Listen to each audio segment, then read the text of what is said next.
Dr. Etzel, ich bin total einverstanden. Das ist eine Sauerei. Das ist eine unglaubliche Sauerei, dass so etwas möglich ist.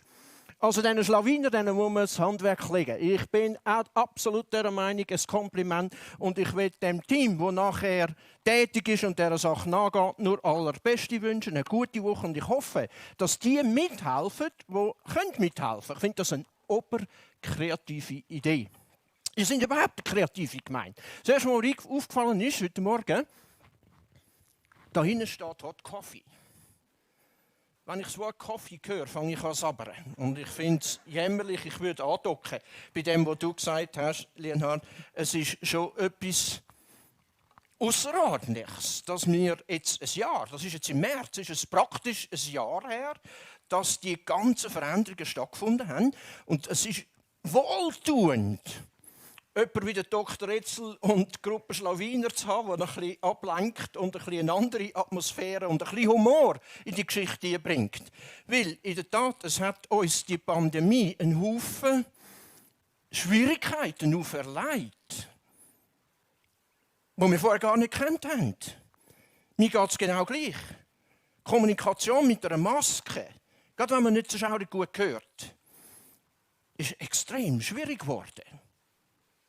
Darum glaube ich, dass das Thema vom heutigen Morgen als Fortsetzung von einer Reihe in sich selber dir hoffentlich Mut macht und aufzeigt, dass wir probieren wollen, Alternativen zu finden. Es braucht mehr als Gebet, es braucht Taten. Es hat die reformierte Kirche einen Text publiziert, wo darauf hinweist, dass sie ein Netzwerk offerieren von Angeboten für diejenigen, die über die Pandemie in Schwierigkeiten geraten. Und ich möchte mich auch an die wenden, die im Livestream heute Morgen zuhören. Es hat sicher Einzelne von euch, die sehr froh wären für ein Angebot, ein Gesprächsangebot, ein Kontaktangebot. Und ich bin eigentlich stolz auf die Gemeinde da. Ich möchte dir ein Kompliment machen. Hört man das? Besser jetzt? Danke dir. 1, 2, 3. 1, 2, 3. So. Ein Kompliment an die Gemeindeleitung. Ich habe das Gefühl, ihr seid sehr umsichtig und mit viel Weisheit vorgegangen, zu reagieren.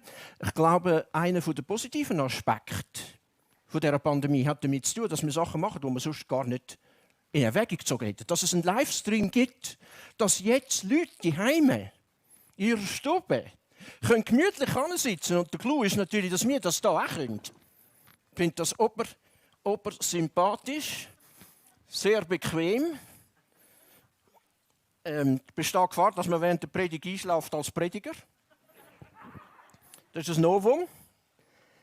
Die Idee und die Initiative, das zu machen, ja, Anführungszeichen, haben wir der Pandemie zu verdanken. Also es gibt auch positive Aspekte. Ein Kompliment würde ich euch noch machen für das tolle Motto «Willkommen daheim». Passt hervorragend zu dem Thema, das wir miteinander heute Morgen anschauen.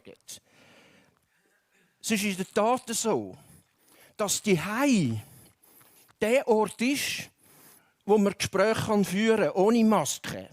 Wo es möglich ist, auch Sachen, die quer sind, die schwierig verständlich sind. Wir haben noch kurz miteinander geredet, das Buch Prediger ist ein kurioses Buch. Das wirft Fragen auf. Willkommen daheim. Dort kann man quere Sachen miteinander diskutieren. Und dass das möglich ist, auch im Rahmen von einem Gottesdienst, dass man auch da daheim sein kann. Ich hoffe, das wird sich fortsetzen, auch nachher, wenn die Pandemie vorbei ist. Mit dem würde ich gerne uns noch Unterlagen zukommen lassen. Wenn ich 2, 3 Leute habe, die das verteilen, dann könntest du mitverfolgen. Einmal, zweimal und dreimal. Danke vielmals. Für diejenigen, die gerne lesen. Text an der Wand und gleichzeitig als schriftliche Vorlage.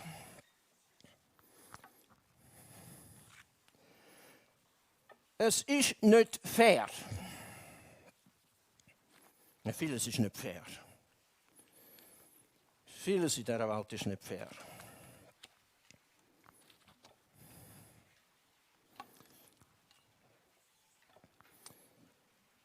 Tun wir ein bisschen zurückblenden. Zeit der Kolonialwarenläden.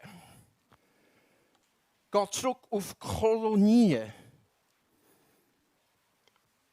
Wenn man von diesen Läden, wo Kolonialwaren verkauft worden sind, redet, kommt ein gemütliches Gefühl auf. Das ist die gute alte Zeit, wo man sich noch an so Geschäfte erinnert. Jetzt sind alle geschlossen, die grossen und die kleinen. Wenn das bewusst sein, so gut ist die gute alte Zeit, wie man manchmal denkt, gar nicht war.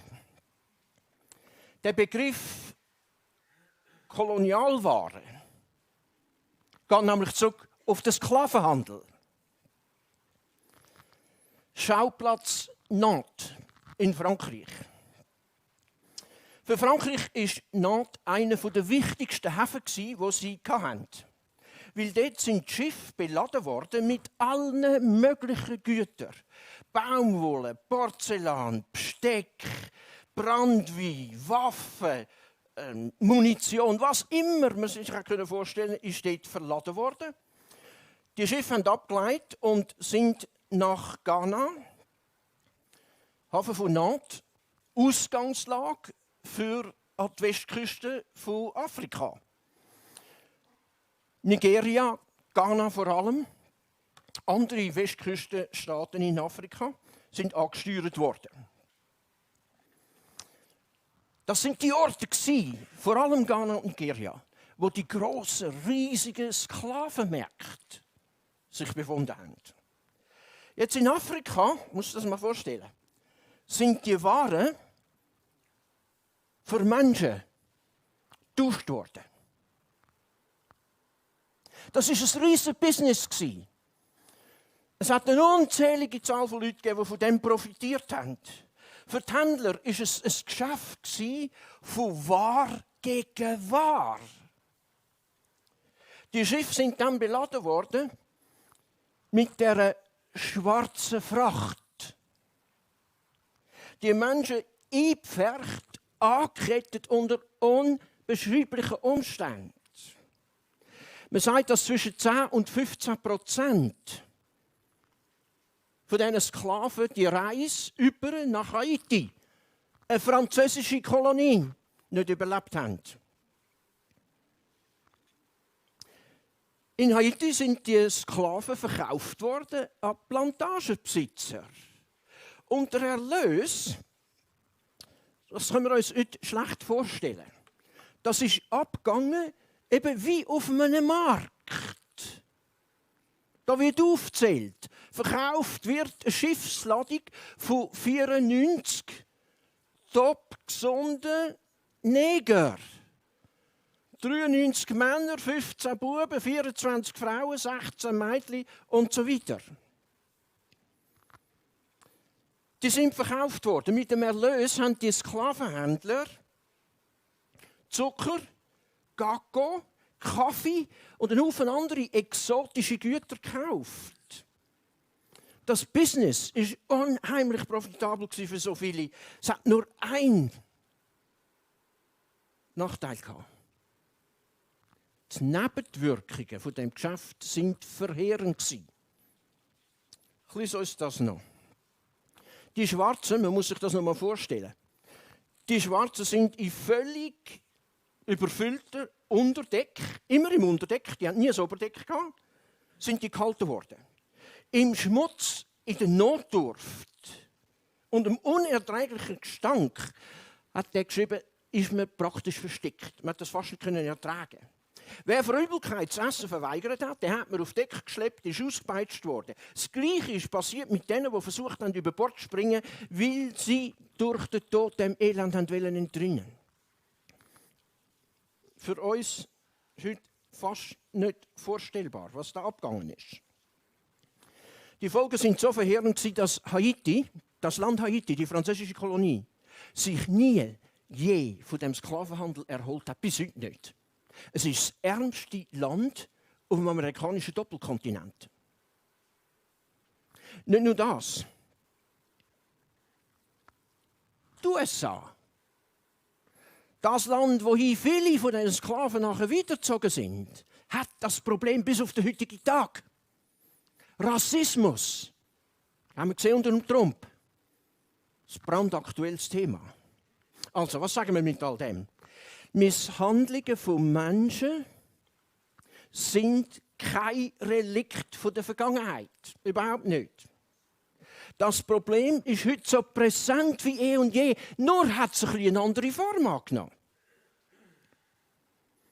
Salomo adressiert genau das Problem. Das war schon früh seine Einsicht, dass wir in einer total ungerechten Welt leben. Und das wirft Fragen auf. Und die Fragen zu besprechen im Rahmen von einem Gottesdienst, die Fragen zu besprechen im Rahmen von Streaming, für dich die Heime zum Überlegen, ist mehr als nur nötig. Weil wenn das Christentum sich nicht mit diesen Fragen auseinandersetzt, die quer in der Landschaft stehen, wenn man da nicht Antworten findet, wie kann ein guter Gott so etwas Übles zulassen? Sind wir nicht sehr glaubwürdig in unserem Zeugnis? Salomo hat die Einsicht zu seiner Zeit schon gehabt. In einer gefallenen Welt geschehen schlimme Sachen. Das ist eine Realität. Und der Philosoph, Salomo war ein Philosoph auch. Der hat argumentiert im 3. Kapitel, im Kapitel von dem, wo wir heute Morgen kurz ein bisschen reinschauen, dass Gott Regie führt über unser Leben. Gott führt Regie über unser Leben.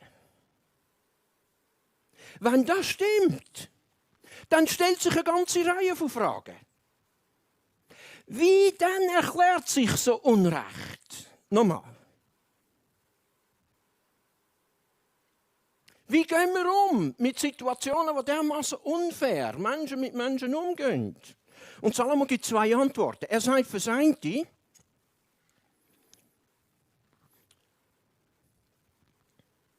das ist registriert. Er sieht, er weiß und er ist gerecht. Er ist gerecht. Es kommt ein Tag von der Abrechnung. Und der gerechte Richter wird sein Urteil fällen, verlasse ich drauf.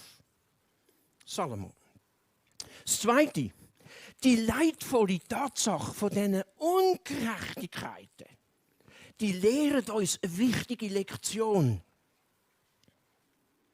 Die Lektion ist die: Wir Menschen sind nicht nur vergänglich wie das Vieh.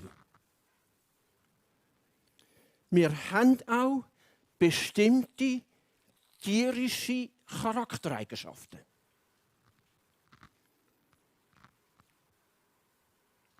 Prediger 4 befasst sich mit menschlicher Ungerechtigkeit. Das Erste, was Salomo sagt, da gibt es Misshandlungen von Menschen, die hilflos sind. Wir haben das Beispiel angeschaut, es gibt viele andere. Er fängt im 1. Vers so an. Er sagt, ich habe angeschaut, er war ein guter Beobachter und er hat gesagt, viele Menschen auf unserem Planeten werden ausgebeutet, werden missbraucht. Die Unterdrückten, die sind plagt. Die sind seelisch unter Druck. Und es gibt niemanden, das ist das Problem für sie, es gibt niemanden, der sich um sie kümmert. Der Grund ist der, weil diejenigen, die sie unterdrücken, haben Einfluss, die haben Macht und sie haben keine Hemmungen, gewalttätig zu werden. Salomo hat das himmelschreiende Unrecht von den Unterjochten gesehen. Und die Menschen sind nicht nur zu seiner Zeit, sie sind zu allen Zeiten unterdrückt worden. Untertane durch Könige, Sklaven durch Besitzer, Arme durch Wohlhabende, Ausländer durch Bürokraten, Asylanten, musst du wissen, Waise, Witwe, Arme, verarmte Menschen sind Sympathieträger im Alten Testament. Zweimal wird in dem Prediger 4 erwähnt, dass sich für diese Menschen niemand einsetzt. Der doppelte Hinweis verstärkt den Eindruck von der Hilflosigkeit von diesen Leuten, von diesen Plagten. Was die bräuchten, sind Helfer und Tröster. Aber am Hiob, seine Erfahrung, wenn du das Alte Testament ein bisschen kennst, zeigt, dass menschliche Tröster sehr oft jämmerlich versagen. Die Menschen kommen ihre Hilfe nicht über, wo sie eigentlich brauchen würden. Und die Wirklichkeit, die er schildert, die ist so brutal, dass der Salomo zu einem ähnlichen Schluss kommt wie der Hiob. Er zieht nicht Existenz der Existenz vor. Er argumentiert so, wie glücklich, wie froh können die sein, die gestorben sind. Die haben es viel besser als die leben. Ja, da ist etwas dran. Noch besser aber, sagt er, geht es denen, die gar nicht erst auf die Welt gekommen sind. Die müssen das himmelschreiende Unrecht, über das geredet wird, gar nicht sehen. Nun, ihr Lieben, das ist eine krasse Aussage, die er macht. Ungeboren ist besser als unterdrückt. Das ist das Argument. Und das scheint wie eine Übertreibung. Das ist es aber nicht, weil der Prediger argumentiert auf der Horizontalen. Er argumentiert mit der Perspektive unter der Sonne. Und Leid kann in der Tat zu Suizidsehnsucht führen. Das ist möglich. Die horizontale Sicht vom Leben, die lässt wenig Raum für Hoffnung. Und so geht es vielen Menschen jetzt während der Zeit der Pandemie. Darum ist das Thema brandaktuell. Salomo sucht nach Lebenssinn. Und wenn ich nur horizontal denke, wenn ich Gott ausschliesse, bleibt keine wenig Hoffnung. Da bleiben eigentlich nur noch die Schlawiner. Ohne Gott hat jemand gesagt, bläst ein kalter Wind. Sollen Christen soziales Unrecht unwidersprochen entgegennehmen? Nein. Und nochmal nein. Das Neue Testament fordert zu sozialer Verantwortung auf. Philipperbrief. Jeder von uns, wenn ich mich Christ nenne, habe ich eine Verpflichtung, nicht nur für mich selber zu sorgen, sondern fürs Wohl auch von anderen. Das Mandat, das Leid von hilflosen Menschen darf mich nicht kalt lassen. Darf mir nicht gleichgültig sein. Nun, meine Möglichkeiten, auf soziales Unrecht zu reagieren, die sind vielleicht beschränkt. Das ist gut möglich. Aber Gott will uns Mut geben, die Möglichkeiten auszuschöpfen, die wir haben. Die Berührungspunkte zu nutzen, die es gibt. Und an dieser Stelle würde ich gerne eine kurze Pause einschalten.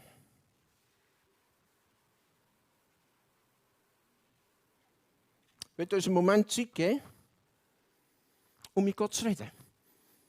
Um das auf den Boden zu bringen. Und ich habe zwei Fragen, die du vielleicht in dein Gebet mit dir nehmen.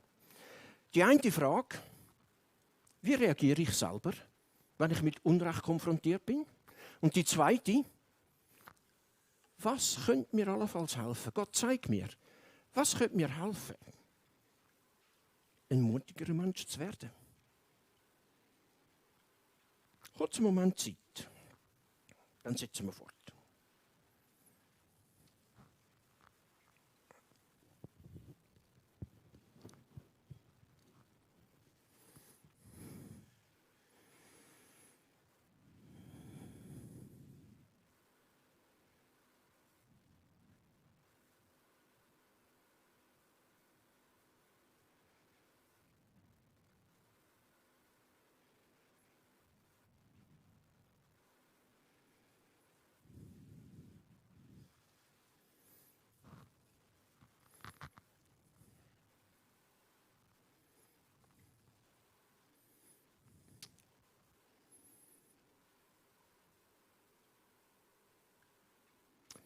Salomo macht eine zweite Beobachtung.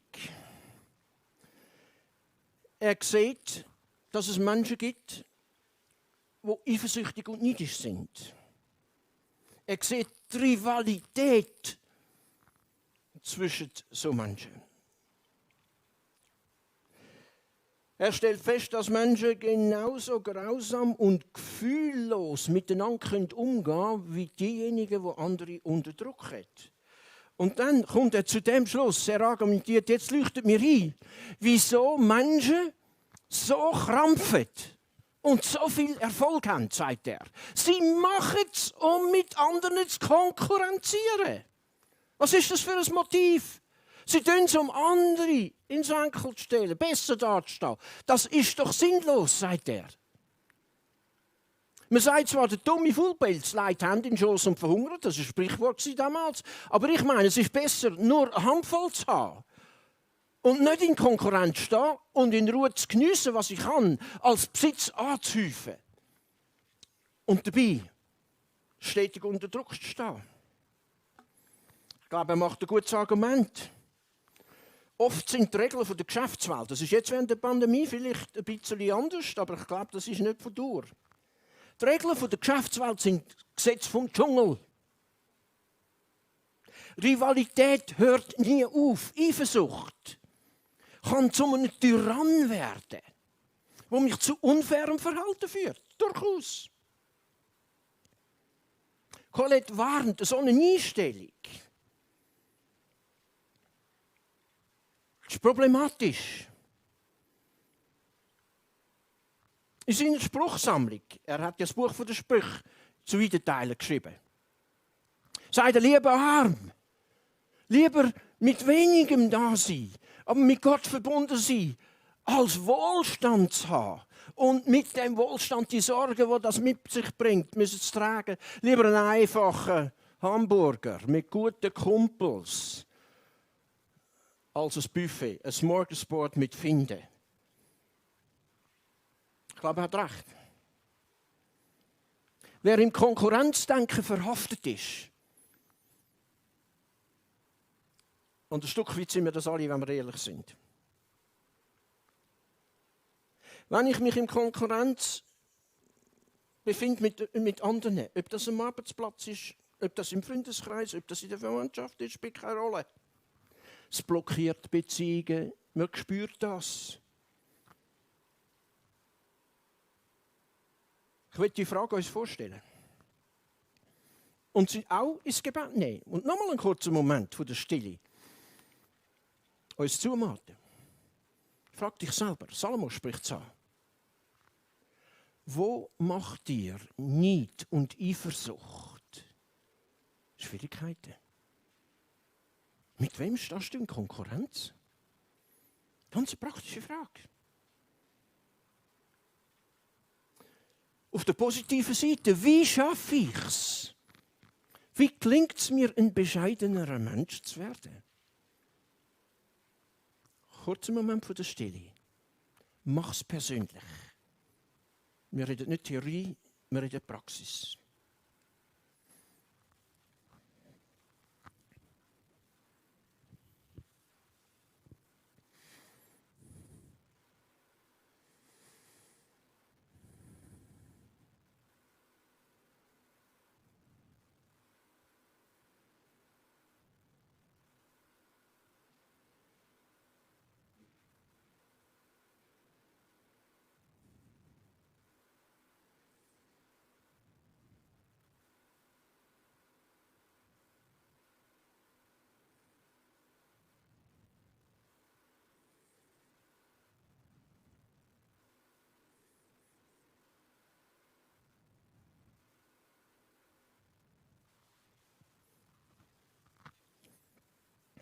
Vater im Himmel, ich möchte dich bitten für jedes von uns.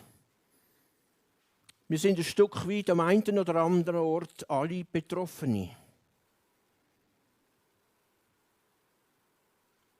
Ich möchte dir danken, dass wir nicht in Konkurrenz stehen zueinander. Ich möchte dir danken, dass wir nicht eifersüchtig sein auf Gaben, die jemand anderes hat. Hilf uns allen, ich schließe mich mit ein, bescheidener zu werden mit unseren Ansprüchen. Das macht das Leben einfacher. Hilf uns dabei, wir bitten es. Amen. Salomo sieht noch einen dritten Aspekt. Er sieht Menschen, die getrieben sind.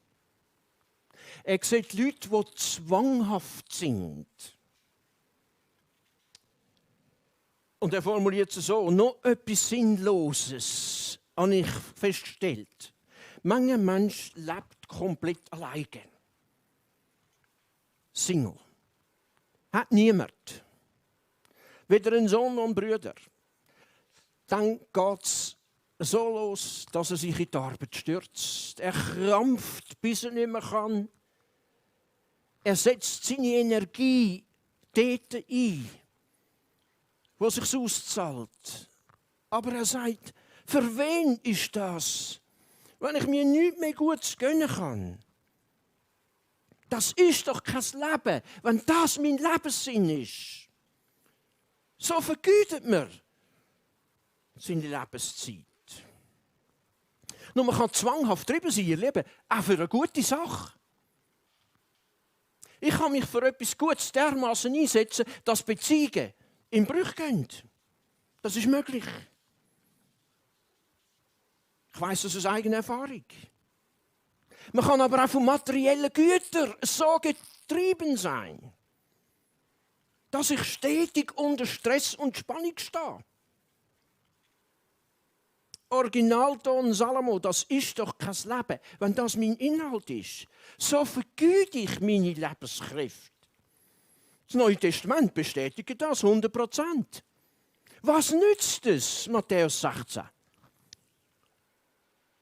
Was bringt das?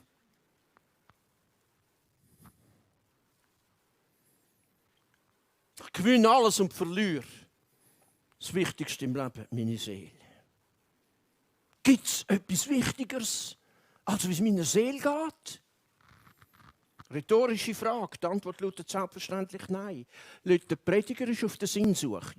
Das ist so zentral, jetzt in dieser Pandemie, wo Leute, die nichts mit Gott am Hut haben bis jetzt, fangen sich an fragen, was macht das alles für einen Sinn mehr? Kohelet stellt die Sinnfrage. Tatsache, dass Gott einen souveränen Plan mit dem Planet verfolgt, wirft Fragen auf. Er versucht, die zu beantworten. Er sagt, da ist das Leid der Hilflosen. Da ist die Rivalität der Neidischen. Da ist der Stress der Triebenen. Entschuldigung. Der Stress der Triebenen. Wenn wir Zeit hätten, würden wir auch dann noch mal einen Moment still werden. Da kannst du gute Heime machen. Das kann jedes von uns in dieser Woche. Die Frage ist doch berechtigt. Gott, wo setze ich mich selber unter Druck? Es gibt Leute, die fühlen sich unter Druck gesetzt von anderen. Wo mache ich das selber? Stress, der total unnötig wäre. Das ist eine berechtigte Frage. Was könnte mir helfen? Zweiten Aspekt, vielleicht willst du es überlegen.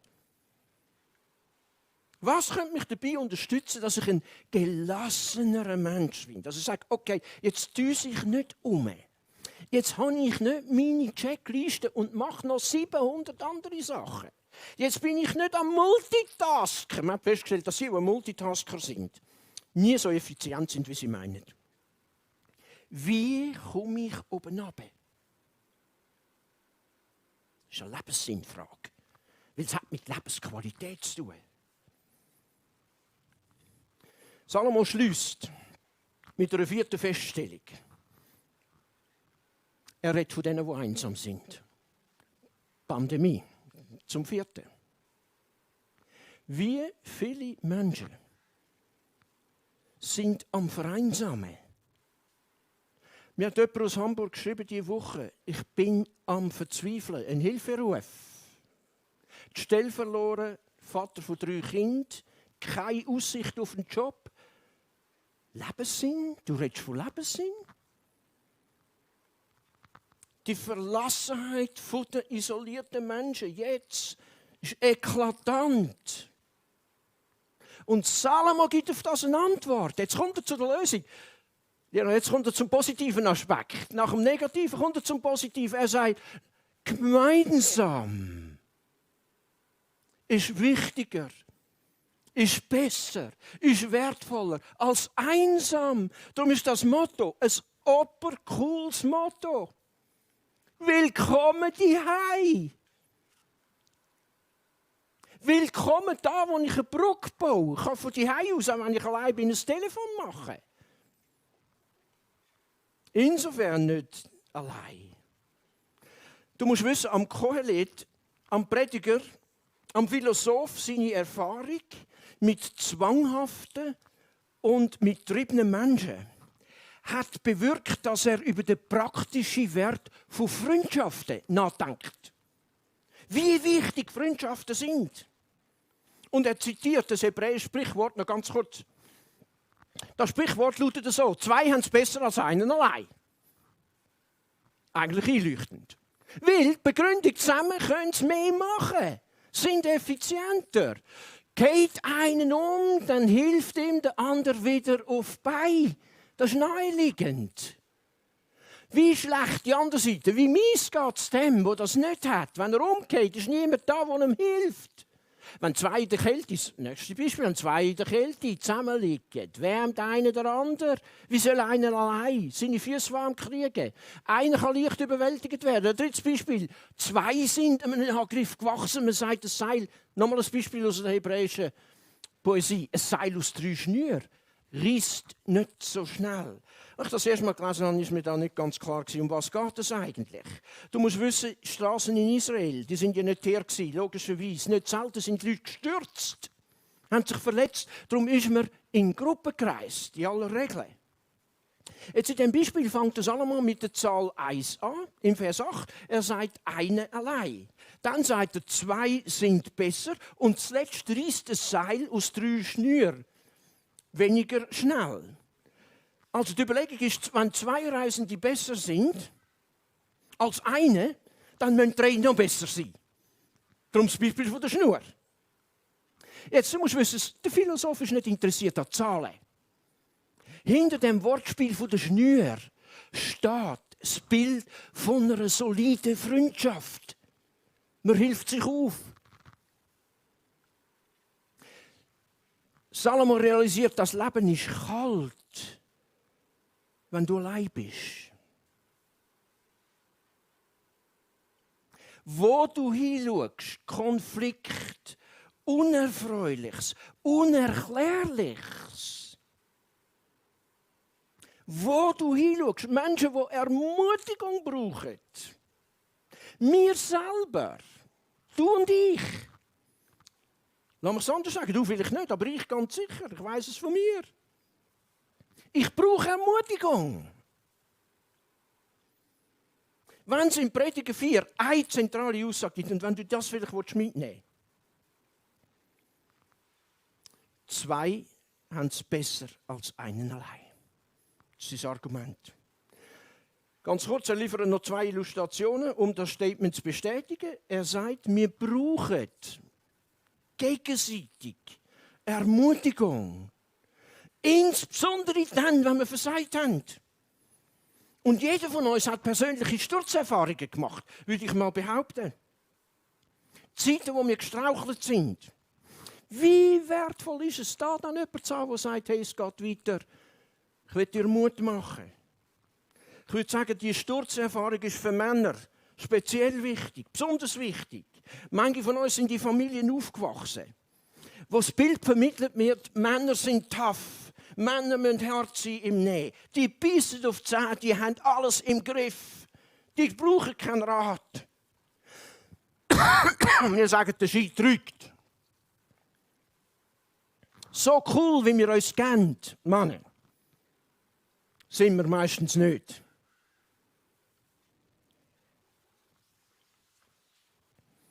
Wir kennen unsere Schwächen. Wir reden nicht drüber.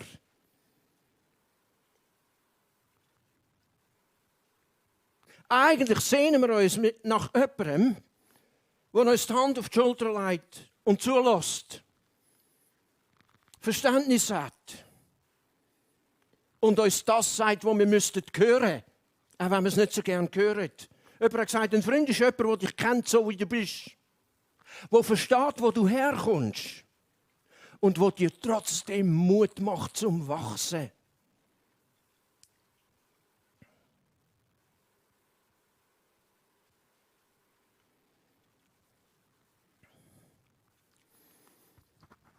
Paulus im Galaterbrief. Wenn einer sich zu einer Verfehlung hat hinreissen lassen, und so läuft das, da stolpern wir drin nie. Da lassen wir uns dazu hinziehen, hinreissen. Das ist meistens nicht überlegt. Meine Lieben, die von uns, die meinen, sie seien geistlich reif, die tun gut daran, in aller Demut, weil sie selber gefährdet sind,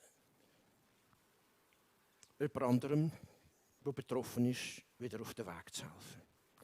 Also, ich brauche gegenseitige Unterstützung, wenn ich versagt habe. Und wir schließen ab mit einem zweiten Anwendungspunkt.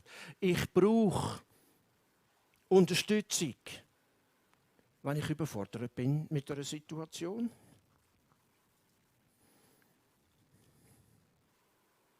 Er macht das Beispiel von Reisenden, die in der Kälte zusammenrücken. Ich bin vor vielen Jahren in den USA mit einem Freund zusammen im Yellowstone Nationalpark in Wyoming vom Winter überrascht worden. Die Straße total zu, nicht mehr weiter können, 25 minus. Im geheizten Auto übernachten wäre eins gewesen. Das Auto war nicht geheizt. Wir haben genau das gemacht, was Salomo beschreibt. Wir haben unsere Daunenschlafsäcke ineinander geschoben und sind in den gleichen Schlafsack hier und haben so die Nacht überlebt. Die Aussage vom Prediger geht da nicht um physische Wärme primär. Wir brauchen Zuwendung da, wo wir auch an unsere Grenzen stoßen. Und das ist in der Zeit dieser Pandemie für viele der Fall. Natürlich gibt es andere leidvolle Erfahrungen. Aber lassen wir es bei dem bewenden. Was immer deine persönliche Situation ist im Moment, in dieser Situation brauchst du Freunde. Jemand, der mitfühlt. Jemand, der dich wärmen kann. Rhetorische Frage. Gibt es jemanden in deinem Leben? Nicht dein Ehepartner, wenn du geheiratet bist? Ein Freund. Eine Freundin. Vertrauenswürdig. Jemand, an den du dich jetzt wenden kannst, was nicht rund läuft. Letzter Vers, Salomo macht es klar und deutlich, Sprüche 17, auf so jemanden kannst du dich verlassen. Ein rechter Freund, der den Namen verdient, auf den kannst du dich verlassen, auch wenn es nicht gut läuft, ist der für dich wie ein Bruder. Bringen wir das Thema auf ein Statement ab. Letztlich, was Salomo sagt, wir brauchen Freunde. Und es ist traurig, wenn ich das dann merke, wenn ich jemanden haben muss. Und es ist niemand da. Darum findet diejenigen, die sich in Beziehungen investieren. Nicht nur sachorientiert, aber beziehungsorientiert. Und darum ist euer Motto: Willkommen daheim. Da lebe ich von Beziehungen. Willkommen in der Gemeinde. Da können wir in aller Regel, und wir hoffen auf die Zeit, wo das wieder intensiver möglich ist, unsere Beziehungen pflegen. Ich möchte mich bedanken fürs Zuhören. Ich wünsche allen, die da sind und die zugelassen haben, von Herzen Gottes Segen. Und ich würde noch ganz gerne für uns beten.